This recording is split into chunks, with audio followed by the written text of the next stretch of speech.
Good morning and welcome to the Morning Scoop for Wednesday, June 9th. This is your Daily Buckeye Fix. I'm Tom Orr. The Minnesota game is in 85 days. The game against Michigan in 171 days. We're recording this on the afternoon of the day before we released the show, so it's Tuesday afternoon right now. Ohio State football camp just wrapping up right now. I'm joined by Bill Greene, Marc Givler. It was a very hot day. We had a little lightning delay at one point, but a really interesting day at Ohio State camp. A couple really interesting prospects to get to see work out. Let's start with some of the afternoon guys. We've done the morning. We did dropped in a bonus episode in the Buckeye Weekly feed on Tuesday, talking about some of the morning guys. We'll talk about them in a minute, but some of the afternoon guys that we haven't talked about yet. Treyan Webb, 5-star athlete out of Jacksonville, Florida. We got to watch him work with Tony Alford a little bit on one of the grass fields. What were your impressions of Treyan, Marc? Super explosive, can get to top gear in a hurry, can really fly. He was gliding out there, caught the ball pretty well. Maybe one drop, but caught the ball pretty well. Took some bad throws from the coaches and adjusted and made some catches. I don't know if Tony Alford threw his shoulder out on one of those. Hopefully he's okay. We'll hopefully have an update on that at some point. But looked the part. Definitely an electric guy. A Travion Henderson type of explosiveness to him. Bill, do you get the sense he's playing on offense at the next level, or is he, he's athletic enough, he probably could play DB as well. Do you have a sense where Ohio State might be looking at him? He sure looked like a running back to me, and they didn't put him with any other groups, and they didn't put him with any other coaches. It was Tony Alford with him the whole time, and he looks like a back to me. I think he fits what Ohio State is looking for out of their running backs. All right, we got to watch the quarterbacks a little bit as well. Name that I think Brian Day was probably watching the closest was Cameron Edge. Yeah. Let people know about Cameron Edge, what you saw out of him. Yeah, kid out of he's out of DeMatha Catholic in Maryland. I was told he was going to be transferring somewhere at some point. I think back home in Delaware. So he may be at a new school here in the fall. Good size, good arm. A little inconsistency. I think that they bring out those huge nets they got to throw over, and I think it really messes with some of these guys. And it was an okay group. Wasn't as good as last week's group, and probably won't be as good as tomorrow's group, which is expected to have some guys. But Cameron Edge is a guy that they're looking at, and we'll see. I could be surprised. I mean, something could happen here later on, but I don't think anyone's going to walk away with an offer today from that group. The nets Marc was talking about, they do what Ryan Day calls the 1-inch drill, where they put like a big square net that's probably 8 feet in each direction, something like that. And the goal is for the quarterback to throw the ball 1 inch over that net. It's just trying to get it, simulating getting it just above the defender's fingertips, not arcing it too much. That's what that drill is.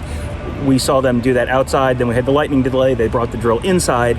And when they brought it inside, they had one of the tight end prospects catching for the quarterback. So we got to see him catch some balls from live quarterbacks. His name is Theo Orstrom. He is a tight end from Sweden. He has an offer from Alabama. And I mean, I don't know how much you get to watch him at all. Yeah, I mean, he is a really intriguing prospect. Yeah, I mean, when you talk about the eye test, he kills the eye test. It's A++. I question how much football he's played, his football intelligence, you kind of question, but what you won't question is the fact that he has Alabama tight end skills. I mean, he can run, he can catch, he's long, he's athletic. I mean, he looks the part. Now, he would be a kid that, for me, I would love to see him play football. Put the pads on and let's see what he knows about the game. So he might be a guy that, you might have to put a lot of time into him. He might not be the guy that plays as a freshman where you got to teach him the game, but man, in terms of just raw physical ability, he looks like an Alabama tight end to me.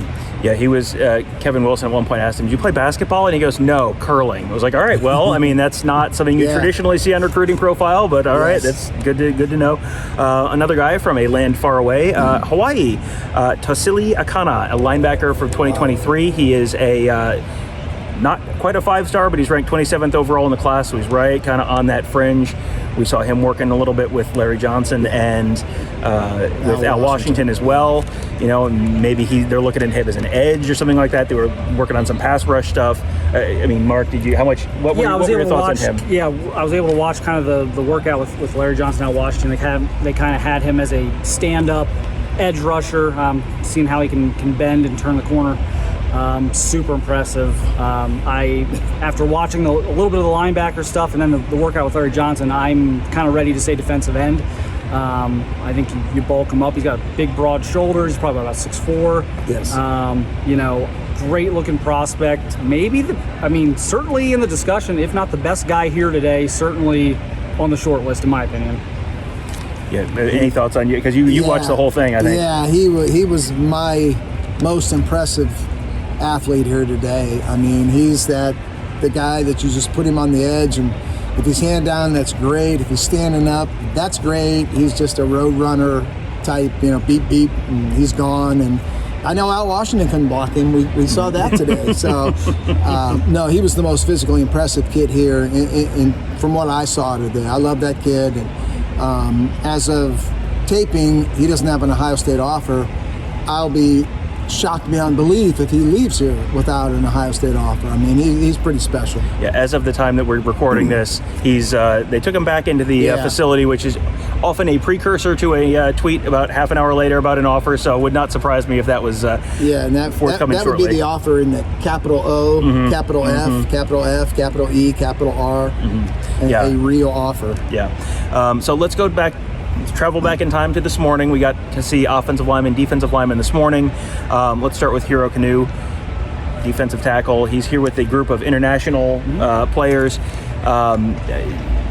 Looks every bit the part of a college defensive tackle to me, but I'm not an expert, so what do you think, Marc? Yeah, no, I really liked him. He was not as raw as I thought he would be.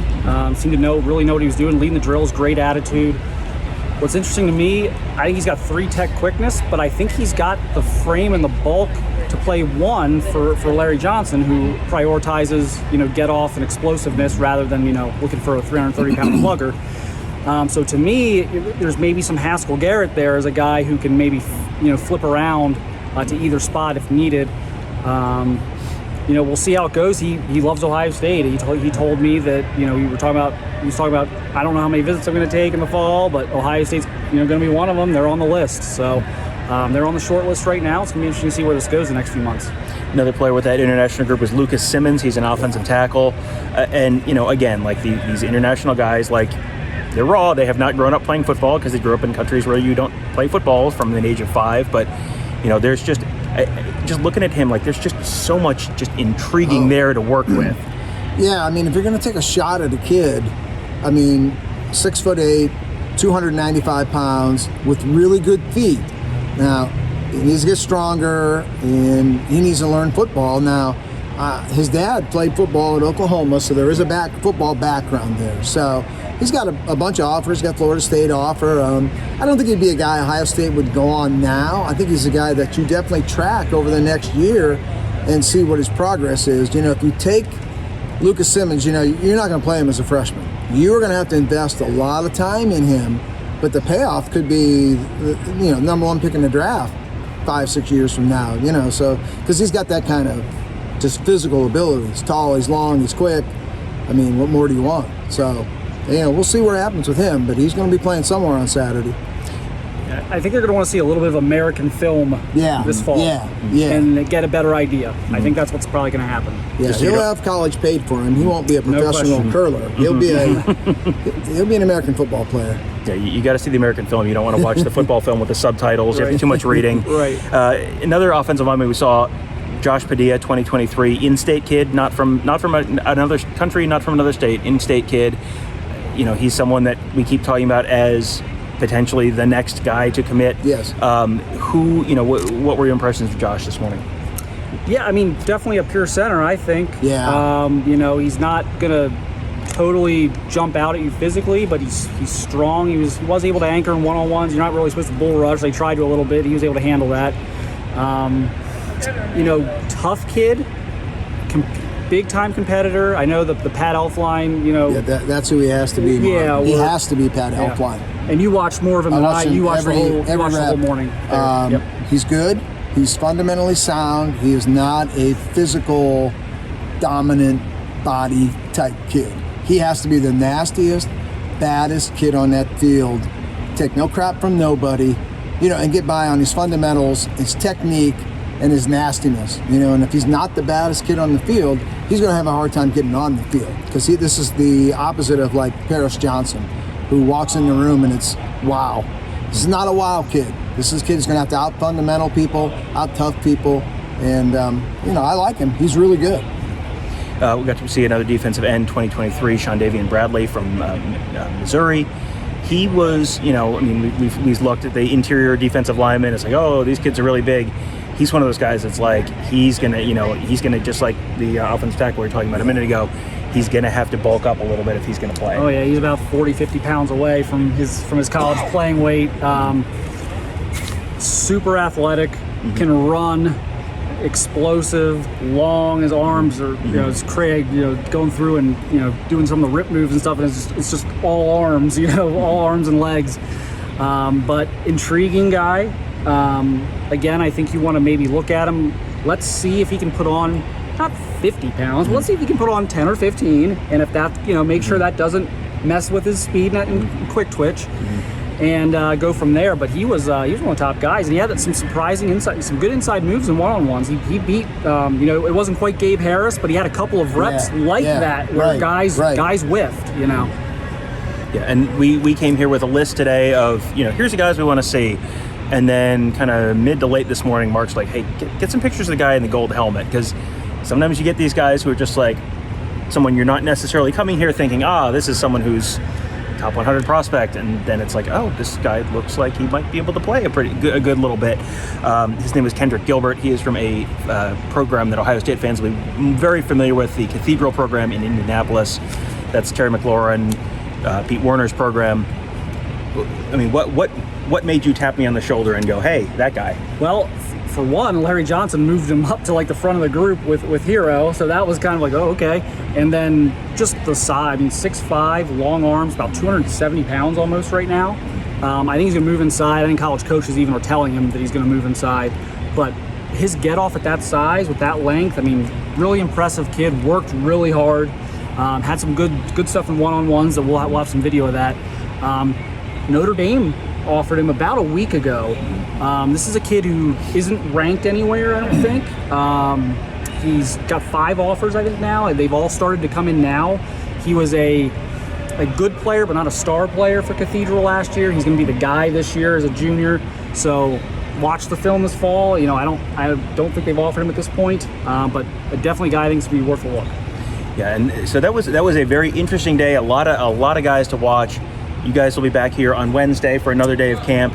Do you have you want to give people an idea like what you're watching for on Wednesday, if there's certain names in mind? Well, for me, it's the Richard Young show. I think I just saw him in person a few weeks ago, but I get to watch him work out, and I've seen some of the clips he puts on his Twitter and things like that. That looks like maybe what the number 1 running back in America should look like. And I want to I know camps aren't the best for running backs, but it's going to be one of those kids who's like going to be 200 plus pounds, and he's going to be running out there like a slot receiver. It just he's got those physical tools, and I can't wait to kind of see him put that out here on Wednesday. Is he your pick as well? Well, if Shamar Stewart shows up, we want to see him. And if he's here, we're watching. Believe me, and we're filming. So.